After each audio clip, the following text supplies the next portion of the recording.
For this particular project, I thought it might be fun to show the trick-or-treaters what could happen if they took too much candy out of the bowl. This, of course, is a spin on a project that you've probably seen floating around, but the main difference is this pail. I just used a bunch of old bones that I have, that were clearly wet from last year's rainfall. And then I had 3 strands of random Halloween LEDs. The first thing I did was cut the Halloween pail in half, sort of sideways, so that way, when it was done, it looked like this. Next, I grabbed my parchment paper, because if you didn't know, spray foam doesn't stick to it. Next, I just went ahead and created a base layer of spray foam. Not really sure exactly what I was doing. I just laid down one strand and then a second one. Next, I added another layer and started adding the bones.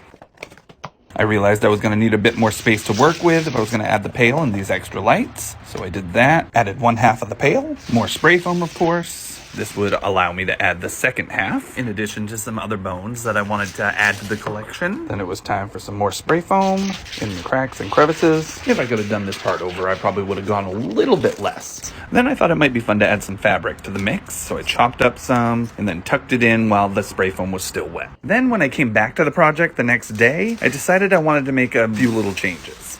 So after laying down some additional parchment paper, I grabbed a to-go container and started cutting some slots for the wires.